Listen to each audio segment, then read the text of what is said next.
I yelled, "Stop!" like my lungs had springs, as the excavator's bucket bit into my grandfather's bridge, and the crack it made felt like ribs snapping in my own chest. Old oak screaming against steel and diesel fumes boiling in the cool air. By dusk, the span was gone, floating downstream in busted planks, and memories I didn't know were still holding me up. And by sunrise, I had the one fact the HOA never bothered to check sitting right in my hands. The only road into their perfect neighborhood runs across my land. That's the part that still makes people blink and say, "Wait, what?"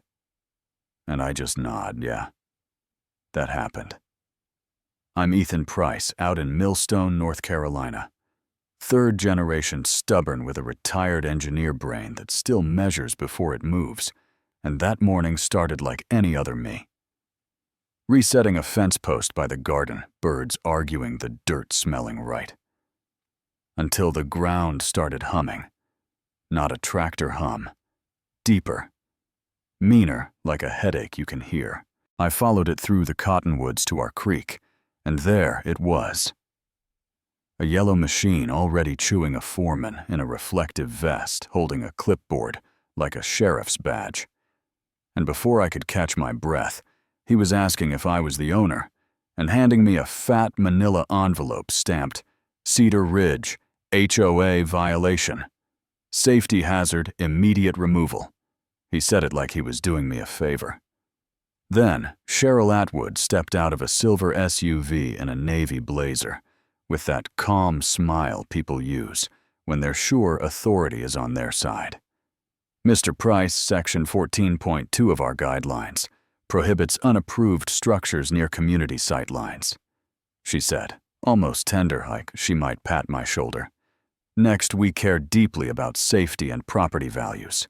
I told her this bridge was older than her covenants, that kids learned to fish from it, that my grandfather planed those rails by hand, and she gave me a line about liability and responsibility, and the operator twisted the bucket into a main beam, and the span folded with a rifle shot crack, and I could smell wet wood and fuel and something metallic in the back of my throat, and I bent to pick up a piece of railing and felt the old plane marks smooth as a secret, and I told her she was making a mistake, and she told me to email the office. Grief does that thing where time stretches the bad parts and compresses the good. You know what I mean, so I sat with that sliver of railing on the kitchen table until 3 a.m, when Stubborn kicked in, and I went downstairs and dragged open my grandfather's steel file cabinet. And there it was, crackling like dry leaves. Deed Book 93, page 118. Perpetual easement rights for access road maintenance and usage. Granted to Price family and assigns, and stapled to it a survey that showed the corridor running exactly where Willow Bend Road now feeds. Cedar Ridge, the single paved throat for 220 homes. And I stood under that bare bulb laughing once. Not because any of this was funny, but because sometimes the only tool that beats a backhoe is paper. I spent 3 days in the county records office with a clerk named Susan, who wore readers on a chain and could find a needle in a haystack. Without looking down, we pulled plat books heavier than coolers. Chain of title documents and the developer's original application, where they actually wrote existing public access, no dedication required. Which is a cute thing to claim when no one ever dedicated anything to anyone. Then I called my college buddy, Mason Reed, who became a property lawyer, while I stuck with bridges, and I laid it out low and slow, and he whistled and said, "Ethan, if your paper is clean, you hold the spigot. They need that road. You can be generous, or you can be exacting. But either way, you're not powerless." And I said, "I'm not out to hurt families. I want them to fix what they broke and respect the dirt with our name on it." And he said, "Then we lead with reasonable." I sent Cheryl and the board a certified letter, like a grown-up copies of the deed, and survey a simple offer. Written apology rebuild the price bridge with modern safety upgrades, and record a permanent easement agreement acknowledging my rights and guaranteeing their access. And they sent back a letter printed on paper thick enough to tile a bathroom, calling my claim frivolous, saying Willow Bend is a public thoroughfare, threatening injunctions.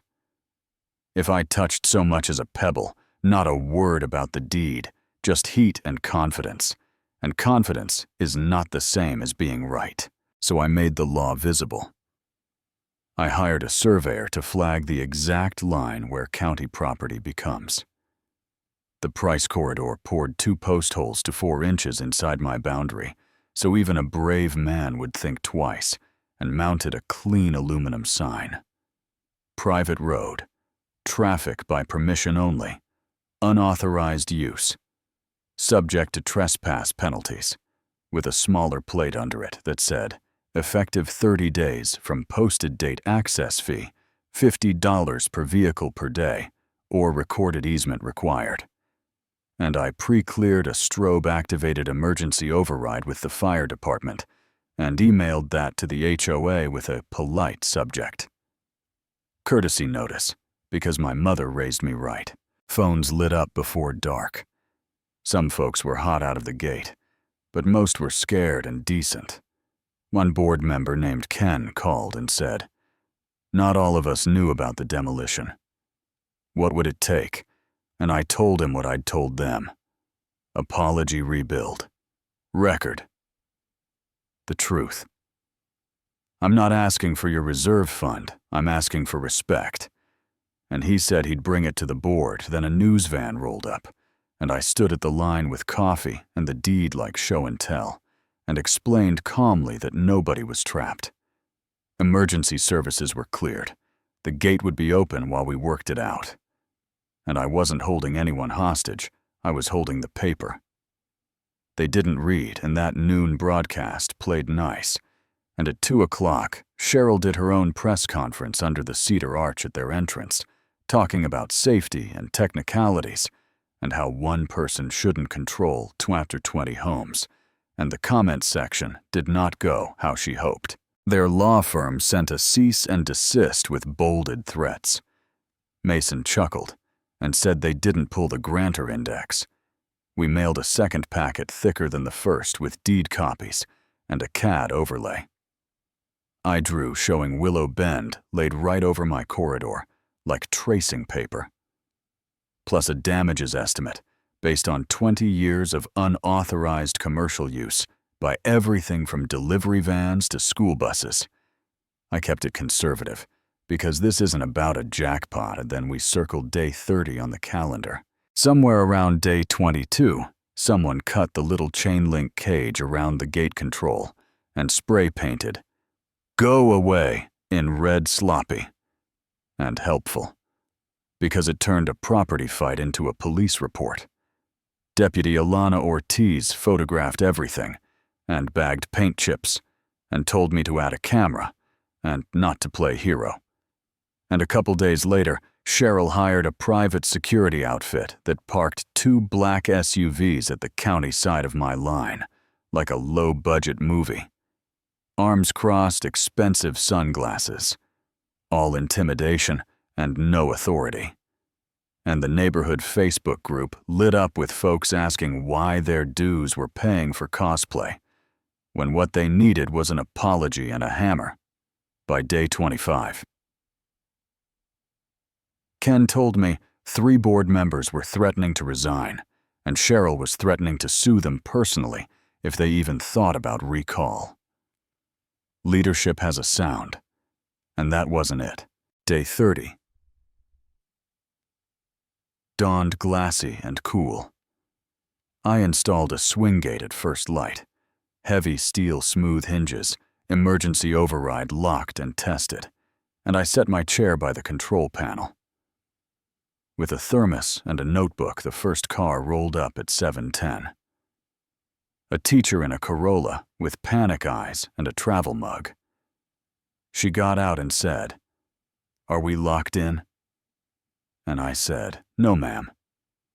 Not today. I'm opening everyone through, while the lawyers and the board do their jobs tomorrow. We'll need arrangements unless they record the easement." And she looked at the sign, looked at me and said, "They shouldn't have torn your bridge down." And I hit the remote, and the gate swung open. And that became the rhythm of the morning. Polite apologies. A few hard stares, a news drone buzzing me, saying the same sentence over and over. "I'm not here to hurt you. I'm here to make them fix what they broke." That afternoon, a judge scheduled an emergency hearing on the HOA's request to stop me, ordered both sides to bring complete ownership histories. And the next morning, Cheryl's big firm filed to withdraw the professional version of, "We checked the homework late and don't want our name on it." The courthouse was full. Cedar Ridge residents in their work clothes, a couple property rights folks with clipboards, two gentlemen who looked like they prefer court drama to daytime TV. Judge Marina Cole took the bench like someone allergic to nonsense and said that we will proceed with evidence, not volume, and Mason slid a banker's box forward, and we did exhibits, not speeches, and book 93. Page 118 on the projector in gorgeous cursive chain of title, with no dedication and no taking my overlay, aligning original survey and current plat. Like puzzle pieces, the developer's filing, where they bragged about existing public access, the fire department email, the surveyor's letter, putting my posts inside my boundary by 2 feet, a conservative damages estimate is. And when Cheryl's new lawyer pivoted to feelings and safety, the judge held up a palm and said, "Show me authority to remove structures from private property," and asked whether anyone gave me notice or a chance to cure alleged hazards. And the answers were silence and no. Then she called Ken, who told the truth that they relied on Cheryl's representation and never verified. And the judge turned to Cheryl and asked on what document she based her conclusion. And Cheryl said, "Covenants and eyesore." And the judge said covenants govern homeowners, not neighbors, and belief is not a grant. And she read the order like a steady drum. The price easement is valid and enforceable. The HOA lacked legal authority to demolish any structure on my property. The HOA is enjoined from interfering with my control of the corridor. Within 30 days, the HOA will issue a written apology and reconstruct the bridge to modern standards consistent with the original design and county inspection. Within 10 days, the parties will record a permanent easement, recognizing my ownership and guaranteeing access with reasonable maintenance compensation. Vandalism is referred to the sheriff, and under the bylaws, Ms. Atwood is suspended from her role pending compliance, and she set the gavel down with a line I will keep framed. No one is above the deeds they didn't bother to read. If you're waiting for a sunny montage of neighbors raising a span and hugging on camera, you won't get it from me.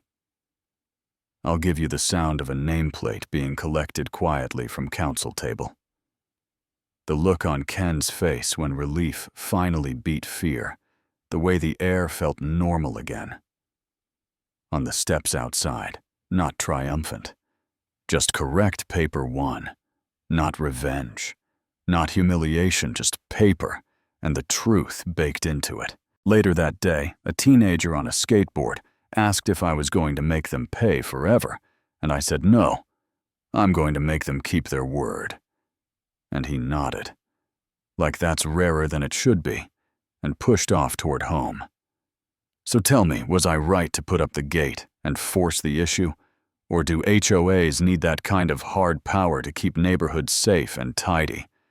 Where's the line between protecting values and bulldozing people?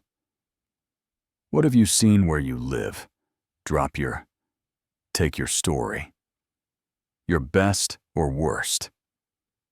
HOA moment. I read the comments, even the ones that sting. And if you want more real stories, where a small stack of papers beats a big stack of egos, hit subscribe and share this with the friend who always says, "Just sign it and don't ask questions." Then ask them to show you the document, not the attitude.